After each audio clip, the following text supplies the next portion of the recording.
What's up? What it do, you guys? It's your girl, the one, the only, Ash Brown. This is Ash Brown Uncensored. This is, of course, my random show that I do, where I will talk about a little bit of anything, everything, and everything under the sun that just comes to my mind. Maybe something triggered a memory. Maybe I saw something that reminded me of something that I wanted to talk to you guys about today. I don't know. It could be any number of things. But today, in particular, we're talking about the narcissist. Everyone has had one. Everyone has been around one. Everyone has seen one in action at some point. You may be dealing with a narcissist right now. Right doggone now. And a narcissist is the person that it's all about them.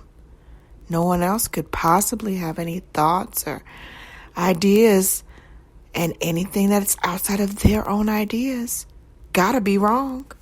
If you don't think like them, then something's gotta be wrong with you, right? Narcissists come in all shapes and forms. They come in the form of a friend.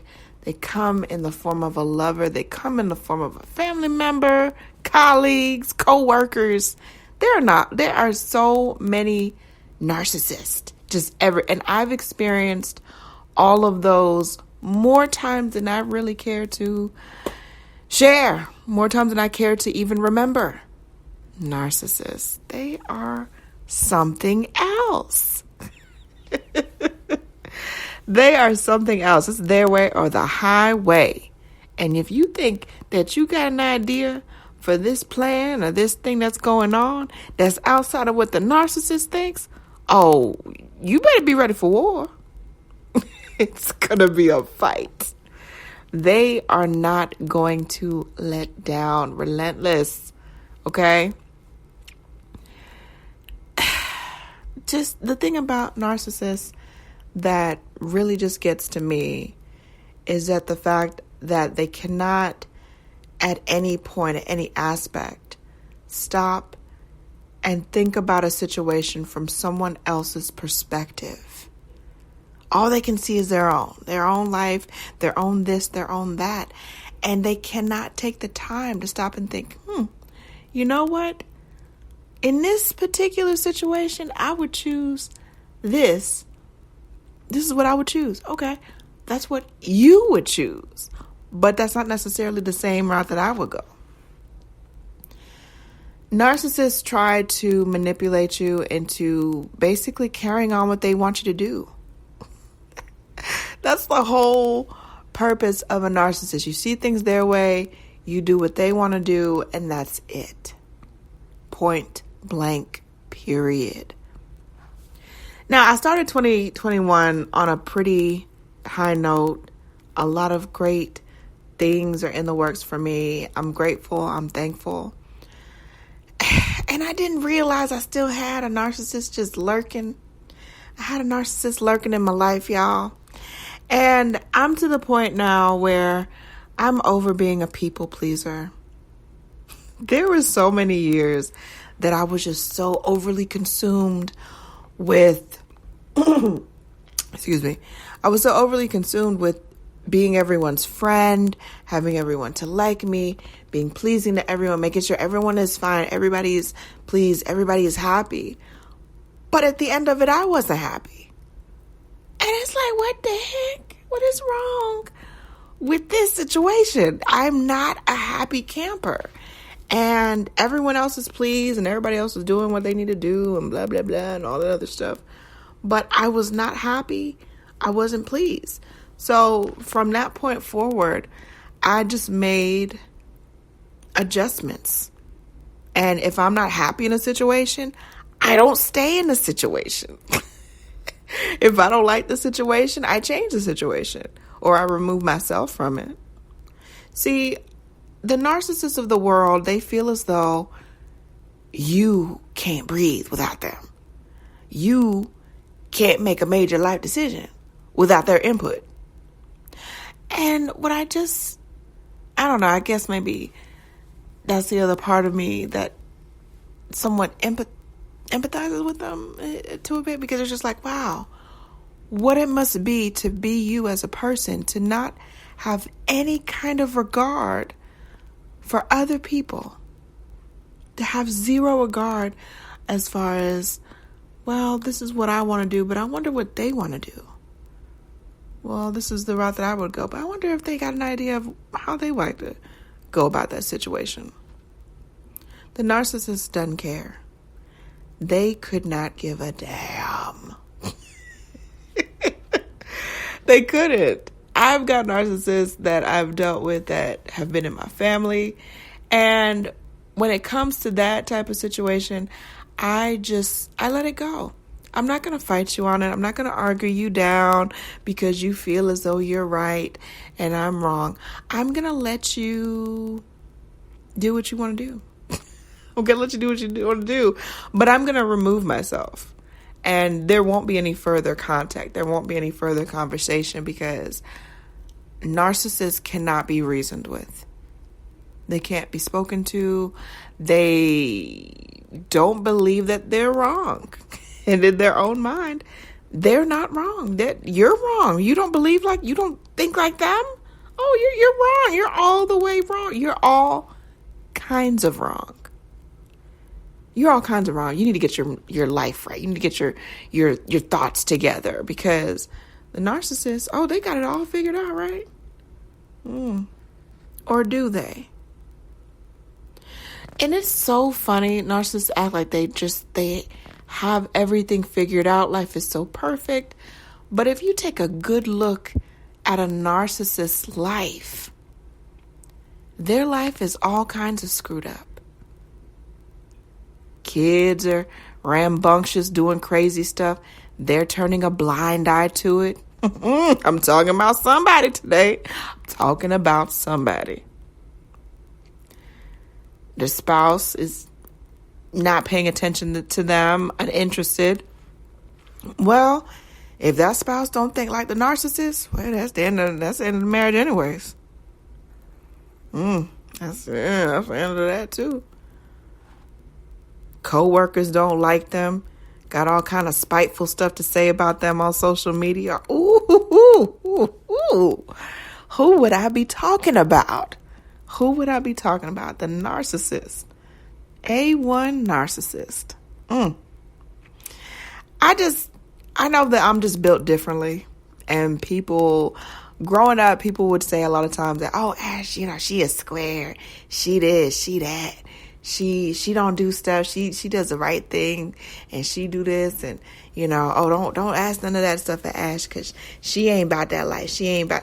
You damn sure is right about that one, because Ash had a mama named Donna Teresa, and Donna Teresa did not play with your girl. Okay, Donna Teresa did not play with me.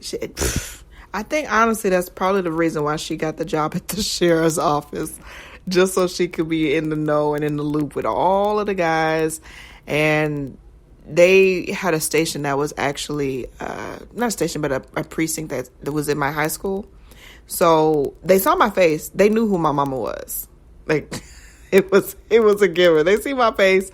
They knew who my mama was. I wasn't getting in no trouble. I wasn't sneaking around with no little boys. I wasn't skipping class. Well, not till later on, but that's beside the point. Overall, I was looked at as like a square in high school. I was super quiet. I wasn't no lame. Now, don't get it right now. I wasn't no lame. But I was one of those people that absolutely blended into the background, slipped in and slipped out of places without even people noticing. And I love that. I absolutely love that, because when you're a person that can just slip in and out of places like that, people do not know how to place you. You're like, wait a minute, weren't you here earlier? Yeah, I've been here the whole time. Nah, you left, didn't you? You wasn't here, Brian. Where you was? Look, man, I don't know what you mean. I've been here the whole time. Oh, the good old days. But no, I was cool with everybody. I didn't have no beef or no issues with nobody in high school. I was cool with everybody, but they also knew that my mama was crazy and I wasn't about to do no crazy stuff. I wasn't sneaking boys up in the house. I wasn't cheating on tests. I wasn't doing none of that stuff because, again, Donna Teresa would have strung me up.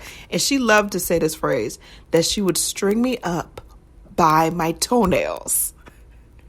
That doesn't sound like something that people should try. That doesn't. She would tell me that. She would tell me that she would tell me that. She would tell me that time and time again. You want to act up? You want to act funky and crazy in front of your little friends? I'm going to string you up by your toenails. Yeah. That was it. That was it. Donna Teresa. I miss her every single day. Every single day. And after her passing, I allowed behaviors from people to fly. Behaviors and things that I should not have entertained. Behaviors and things that really didn't bring me closer to knowing myself. And now I'm to a place to where I'm a couple years away from 40. And for the first time in a long time, I'm in a good place. I got good, positive energy people around me. I am able to do so much more than I've ever been able to do. And I'm just grateful. I'm grateful. I'm thankful. And the narcissists that were in my circle, I had to leave them behind. I had to leave them behind because when you have a path and you're going places, those places that you're meant to go, everyone is not meant to go with you. Your path is not everyone else's path. And when I came to the understanding of that, it really made me cherish it even more. Even more. So, yeah, you had to drop the narcissist. You got to detox your life of the narcissist. Leave the narcissist behind. They're going to try to hang on. They're going to try to pull at your heartstrings. They're going to talk about how when y'all went to Sunday school in third grade. And it's going to be a whole bag of foolishness. Do not fall for it. Save your time. Save your effort. Save your energy. All right? Save all of that. Because you're going to need it on this crazy wild wind of a journey that we're on. But yeah. For a better 2021, one thing that you're in control of, your life, the people in it, leave the narcissist behind. You know who I'm talking about. You already, the idea already came up in it. That person that no matter what's going on, they hit you up. Oh, this is going wrong in my life. Oh, that is going wrong in my life. I just need $2,000 for my mortgage. Oh, woe is me. I cannot stand a complaining ass adult. You are an adult, ma'am, sir, ma'am. Act like it. That's all I got to say for it. I hope that y'all have a great, phenomenal week. I love y'all to pieces. Deuces.